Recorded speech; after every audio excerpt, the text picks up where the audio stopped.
자, 우리 옆에 분에게 복을 빌겠는데 샬롬을 좀 세게 두 번 샬롬 샬롬 하고 복 빌겠습니다. 샬롬 샬롬. 6월은 호국 보훈의 달. 왜 그랬어요? 현충일이 있지 않습니까? 내일 모레 6월 6일이 바로 현충일인데요. 자, 우리나라 역사를 보면 근대 우리나라 역사는 너무 큰 아픔의 역사였습니다.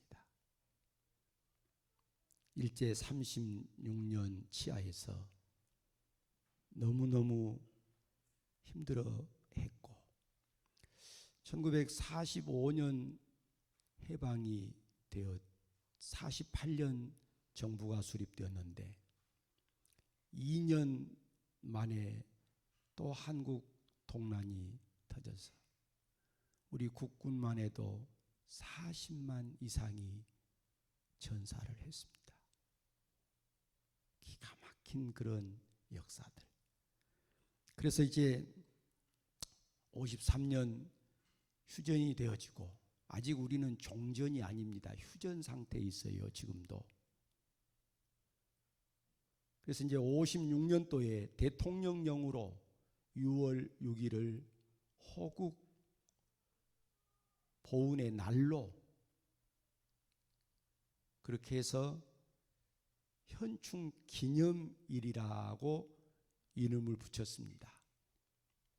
그러다가 1975년도에 비로소 현충일이라고 정식으로 이름을 붙였는데 현충일 이게 무슨 말이겠어요? 현자는 한문으로 나타날 현자입니다. 충성 충자입니다. 그래서 나라를 위해서 충성했던 그분들을 잊지 말자. 그래서 현충일 그렇게 이름을 붙인 거예요. 오늘 저는 이 뜻깊은 호국보훈의 날, 호국보훈의 달 첫째 주일을 지내면서 애국, 애족 하자는 말씀 좀 드리고 싶습니다. 애국, 애족. 나라를 사랑하고 국민을 사랑하고. 아이고 목사님 애국, 애족 하는 사람이 누가 있겠습니까? 그래요. 다 애국, 애족 하지요.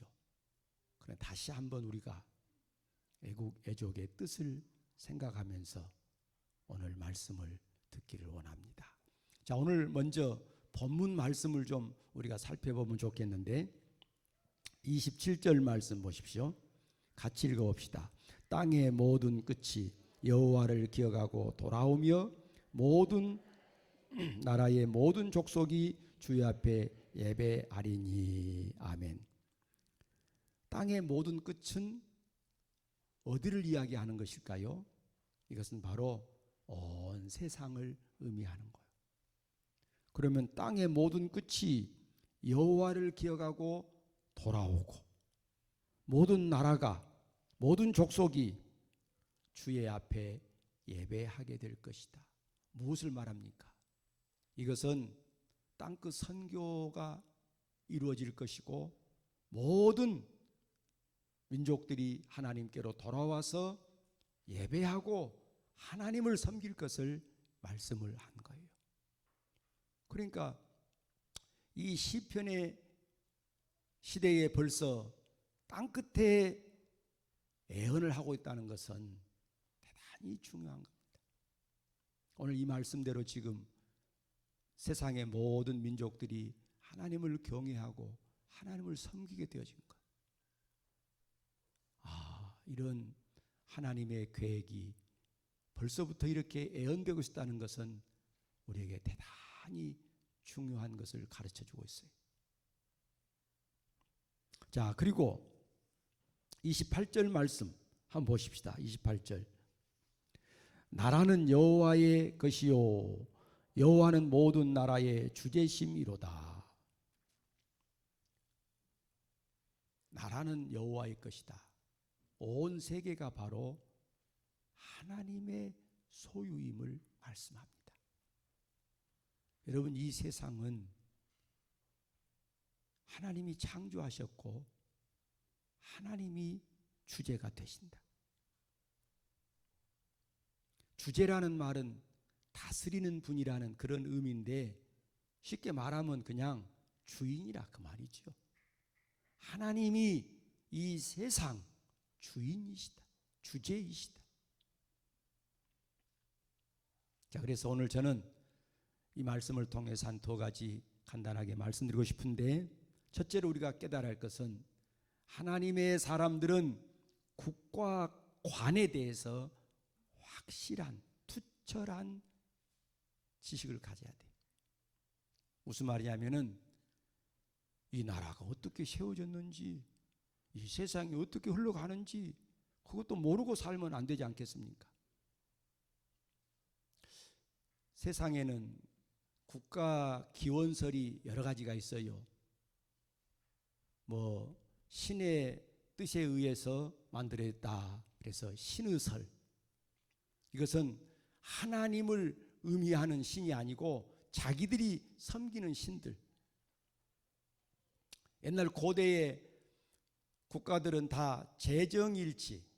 제정일치란 말은 그 제자라는 건 제사 제자인데, 이런 종교와 정치가 하나라 그래서 제정일치의 그런 구조를 가지고 나라를 운영을 한 겁니다. 그래서 종교의 지도자들인 샤먼이 나라에 큰 영향을 끼치고 지도자 역할을 했죠. 자, 그런 신의설이 있어요. 그런데 또 신의설만 있는 게 아니고 가족들이 이렇게 커지다 보니까 나라가 세워진 것이다. 그래서 가족설도 있어요. 그리고 사람이 많아지니까 이제 뭔가 사회적인 어떤 계약이 필요하다. 그래서 나라가 세워진 것이다. 계약설. 또 어떤 사람들은 힘 있는 사람들이 나라를 이렇게 세워서 나라를 이끌어간다. 뭐 그런 실력설. 이런 많은 학설들이 있어요. 그러나 여러분, 우리가 정확하게 성경적으로 나라는 여호와의 것이다. 나라는 여호와의 것이다. 모든 인류를 한 혈통으로 만드시고 오늘도 역사를 핸들링하시는 하나님이 이 세상을 만드셨고 이 세상을 이끌어 가시고, 어떤 나라가 세워지고 무너진 것도 다 하나님의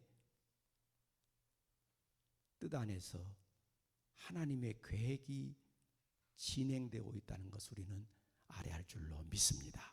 그래서 사도행전 17장 16절 말씀 보면 인류의 모든 족속을 한 혈통으로 만드사 온 땅에 살게 하시고 그들의 연대를 정하시며 경계를 한하셨다. 경계를 정하셨다. 그렇게 말씀을 하십니다. 여러분, 한 나라는 우연히 세워지고 우연히 망하는 것이 아니고 하나님께서 세우기도 하시고 무너지게도 하신다. 따라합시다. 나라는 여호와의 것입니다.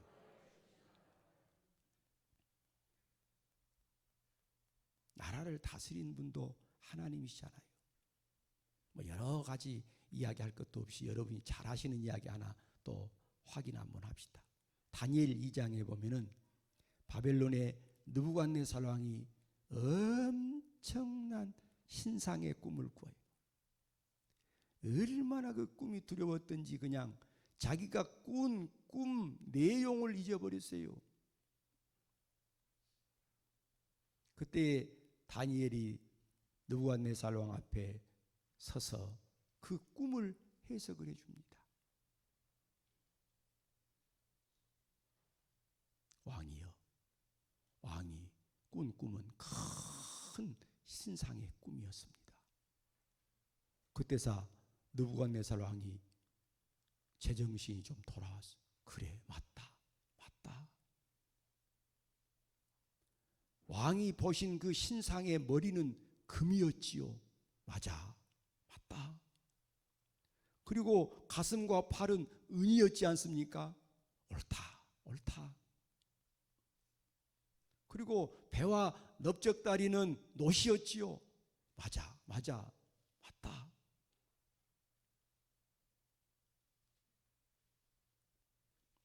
발과 발가락은 철 아니었습니까? 맞다. 그런데 발가락 얼마는 진흙이었지 않습니까? 느부갓네살 왕이 그냥 감탄을 하는 거예요. 너와 같이 여호와의 신에 감동된 자를 내가 본 일이 없다. 그런데 다니엘이 해석을 해줍니다. 왕이요, 왕은 바로 금과 같은 분입니다. 그런데 왕의 나라가 망한 다음에 은과 같은 나라가 세워질 것입니다. 그리고 은과 같은 나라가 망한 다음에 녹과 같이 강한 나라가 세워질 것이고, 녹과 같은 나라가 망한 다음에 철과 같은 나라가 세워질 건데, 그 철과 같은 나라의 발가락이 얼마는 철이고 얼마는 진흙이어서 합해질 수가 없는 것처럼 바로 그 나라는 그렇게 합해질 수 없는 나라가 될 것입니다. 그런데 그 신상을 보고 있는 동안에 한 돌 하나 뜨인 돌이 와서 그냥 신상을 쳐버리니까 그 신상이 바삭바삭 쪼개져 버렸어요. 그리고 그 신상의 자리에 큰 태산이 이루어졌는데, 그 산은, 그 나라는 영원히 망하지 않은 나라입니다. 자, 여러분, 그 정금 같은 나라는 바로 바벨론을 의미하는 것이고, 바벨론이 망한 다음에 세워진 나라 페르시아는 바로 은과 같은 나라예요.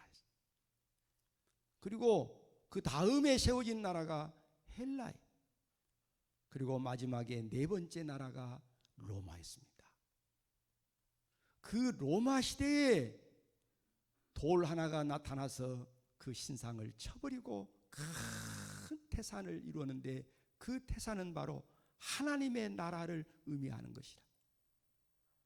하나님의 나라가 세워지고 그 하나님의 나라는 영원히 망하지 않은 나라가 될 것입니다. 다니엘이 그 해석까지를 해줬어요. 여러분, 얼마나 놀라운 일입니까? 그러니까 이 역사는 그냥 흘러서 가는 것이 아니고 하나님의 목적에 따라서 이 역사가 진행이 되고 있다. 할렐루야.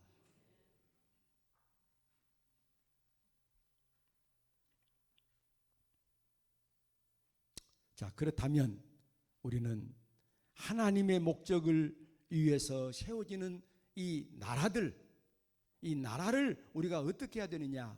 더 말할 것 없이 우리 하나님의 사람들은 하나님이 역사를 다스리고 이 나라를 세우시고 흥망성쇠를 주장하신다면 우리는 나라를 정말 사랑해야 할 줄로 믿습니다. 이 나라를 사랑해야 돼. 특별히 우리 하나님의 사람들은 하나님께서 이 나라, 우리 나라를 사랑하신 것을 깨달아야 돼요. 요즘 이제 기독교를 좀 폄하하고 폄훼하는 어떤 사람들이 그 못된 말들을 하고 못된 프레임을 걸어서 막 교회를 공격하는데, 여러분, 우리가 알아야 할 것은 우리 나라는 우리 하나님의 사람들, 우리 기독교에 의해서 이 근대 문화가 도입되고 발전되고 여기까지 온 거예요. 그리고 하나님 백성들 때문에 하나님이 이 나라를 이렇게 사랑하시는 거예요. 더 말할 것 없어요. 그런데 우리 기독교인들이 요즘 조금 어떤 공격적인 그런 사람들의 못된 말을 듣고 위축당하고 그러니까 이번에 국민일보 미션 부장인 전병선 씨가 국민일보에다가 이런 글을 써놨더라고요. 나는 기독교인입니다. 그 내용이 뭐냐면, 그 글을 쓰는 이유가 뭐냐면, 아니 우리 기독교 때문에 이 나라의 근대 문화가 이렇게 발전되어 왔는데 왜 기독교인들이 기가 죽어 사냐. 그래서는 안 된다는 것을 이야기하기 위해서 나는 기독교인입니다, 그런 타이틀로 글을 썼어요. 자, 우리 한번 외쳐봅시다. 나는 기독교인입니다. 예, 자긍심을 가져야 돼요. 전병선 씨가 쓴 그 내용을 제가 다 말씀드릴 수는 없지만은 우리나라 이 근대화 문명에 대해서 우리 기독교가 어떤 공헌을 했는가, 그것을 이야기를 써놨는데, 학교가 세워진 것도 다 선교사님들에 의해서 세워졌다는 사실이에요. 경신학교나 연희전문학교, 연희전문학교가 무슨 학교입니까? 연세대학교 아니? 언더우드 선교사에 의해서 세워졌다. 배제학당, 이 배제학교지요. 아펜설레에 의해서 세워졌다. 이화학당, 이화여대 아닙니까? 스크랜턴 선교사에 의해서 세웠다. 간호학교, 맹아학교, 이런 학교도 로제타 홀 선교사에 의해서 세워졌다. 우리 뭐 더 말할 것 없이 광주만 해도 숭일학교, 수피아 학교가 제일 먼저 우리 광주에서 세워진 학교들인데 선교사들이 다 세웠습니다. 병원 어때요? 병원, 광해원. 지금 세브란스 병원이 광해원이 벌. 알렌 선교사에 의해 세워졌다. 인천 부인병원 로제타홀에 의해 세워졌고, 결핵 전문 병원이나 이런 병원들이 셔우드홀 선교사에 의해 세워졌다. 광주만 해도 지금 기독병원이 본래는 제중병원이었는데 이 제중병원도 선교사들이 다 세워놓은 거예요. 그것뿐만이 아니고 3.1운동을 주도했던 우리 기독교인들, 이승훈 씨 같은 분은 아주 믿음 좋은 우리 기독교인, 그분은 서울과 평양을 오가고 19일 동안을 사람들을 만나서 회합을 하고, 그래서 3.1운동을 만들어낸 거예요. 자, 우리나라 임시정부를 만들었던 그 일도 상하이 한인교회 신한청년당이 임시정부를 이끌었는데 그 당원 모두가 다 크리스찬들이에요. 이승만, 도산한창호, 김규식 뭐 이런 분들이 다 크리스찬들이었다. 여러분, 재헌국회 때도요, 1948년 5월 1일 재헌 제1차 국회가 있을 때에 그때 의장인 이승만 박사가 제안을 했어요. 우리 하나님 앞에 기도하고 하자. 그래서 당시에 의원이었고 목사였던 이윤영 목사님이 기도를 했는데 거기 모인 모든 국회의원들이 다 기립해서 기도를 했어요. 이렇게 세워진 나라가 바로 우리나라입니다. 재미있는 것은요, 스포츠도 선교사들에 의해서 다 도입이 됐어요. 축구는 윌리엄 전킨 선교사, 야구는 필립 질레크 선교사, 골프는 윌리엄 제이놀드 선교사, 레이놀드 선교사. 이런 선교사들이 다 스포츠까지 도입을 했어요. 그러니까 우리 기독교를 말하지 않고는 우리나라 근대 문화를 말할 수가 없는 겁니다.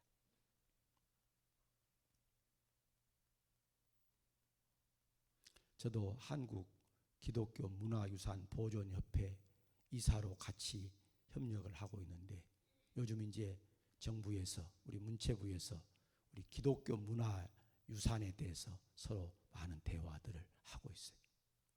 우리 이제 한교총과 그 채널이 되어서 이야기를 하고 있고, 우리 한교총과 우리 기독교 문화유산 보존협회가 MOU 체결을 해서 함께 이제 일을들 하고 있는데, 우리 기독교 문화 유산을 빼고는 근대의 문화를 말할 수가 없는 거예요. 그 우리 하나님의 사람들은 이런 자긍심을 가지고 우리들이 하나님 앞에 감사하고 우리 나라를 더 사랑하고 이런 아름다운 나라를 우리 후대들에게 잘 물려줄 수 있도록 해야 할 줄로 믿습니다. 다시 한번 따라해요. 나는 기독교인이다. 기독교인으로서 자긍심을 가져야 돼.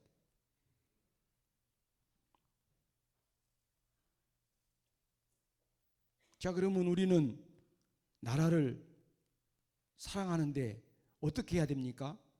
나라를 위해서 우리는 더 많이 기도해야 됩니다. 기도.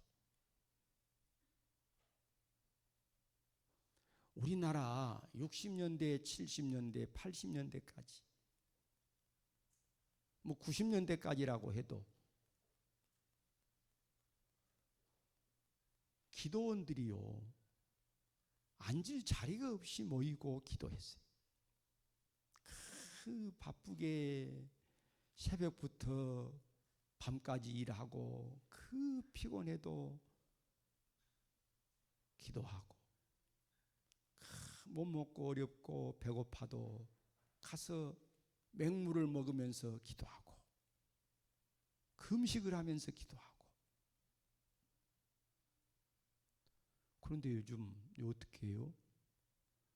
이렇게 좋은 예배당들이 있으니까 이제 기도원에 안 가. 이 좋은 의자 문화에서 앉아서 있다가 기도원에 가서 무릎 꿇고, 하긴 요즘도 기도원에 다 의자를 놨지만은 기도원에 갈 필요가 없다는 거예요.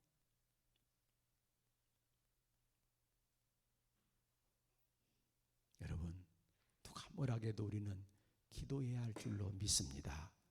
에스더가 나라를 위해서 기도하고 금식한 것처럼, 다니엘이 하루에 3번씩 예루살렘으로 향하여 열린 그 창문 앞에 가서 예루살렘을 바라보면서 민족을 향하여 기도한 것처럼, 에레미야는 하도 눈물을 많이 흘려서 눈이 병이 났어요. 그렇게 기도했고, 우리나라 우리의 선진들 얼마나 기도했고, 나라를 위해서 기도하는 우리의 선진들을 보지 않습니까? 여러분, 지금 우리나라 현 주소가 어떻게 됩니까? 많이 아픕니다. 너무 아파요. 이념의 갈등, 지역 간의 갈등, 무엇보다도 요즘은 가정을 파괴하려고 하는 이 사탄의 간교한 장난들,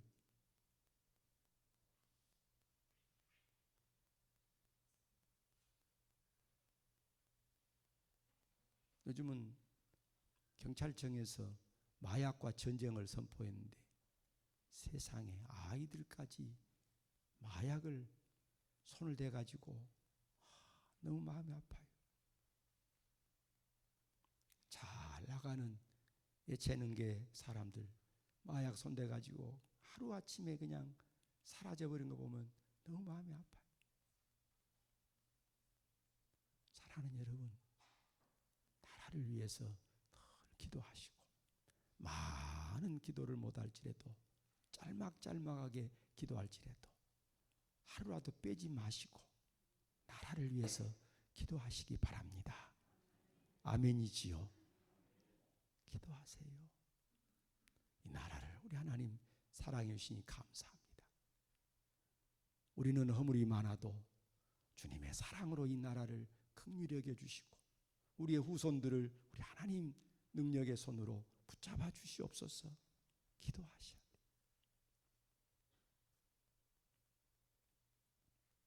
그리고 자, 하나만 더 말씀드리겠어요. 우리 하나님의 사람들이 의롭게 살아야 됩니다. 의롭게. 여러분 보십시오. 의롭게 살지 못하는 민족이 버텨내지를 못합니다. 소돔과 고모라 더 말할 것 없고, 가나안 땅도 하나님께서 멸망시킬 때 때를 정하고 이스라엘 백성들을 가나안 땅에 들어가게 하시는 그 때가 무슨 때였습니까? 그들이 심판받을 때였어요. 우리가 이스라엘의 역사를 통해서도 잘 보았지 않습니까? 잠언 14장 34절 말씀입니다. 의는 나라를 영화롭게 하지만 죄는 백성을 욕되게 한다고 말씀했어요. 사랑하는 여러분, 우리 하나님의 사람들은 의롭게 살아야 할 줄로 믿습니다. 의롭게 살아야.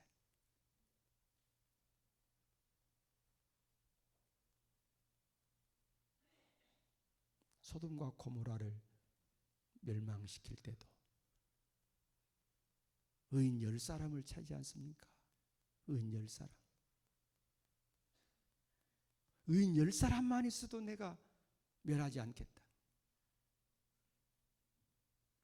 저는 참 그래도 우리 감사할 이유는 그래도 이 땅에 기도가 많이 사라지고 있지만은 아직도 그래도 기도하는 사람들이 있다는 것이 정말 감사한데, 여러분, 우리는 다시 좀 더 힘을 내고 우리 스스로 기도하는, 그리고 의로운 하나님의 사람들이 되어야 할 줄로 믿습니다. 우리의 가정들 많이 아프지요. 그래도 하나님이 이 나라를 사랑하신다면 가정들도 회복된 은혜를 주실 줄 알고, 가정의 문제, 모든 이런 문제도 하나님 앞에 기도하면서 오직 의인의 길을 행하면 우리 하나님이 책임져 주실 것을 확신하시기를 바랍니다. 할렐루야. 아버지 하나님 감사합니다. 오늘 또 우리가 주 앞에 예배할 수 있도록 이 복된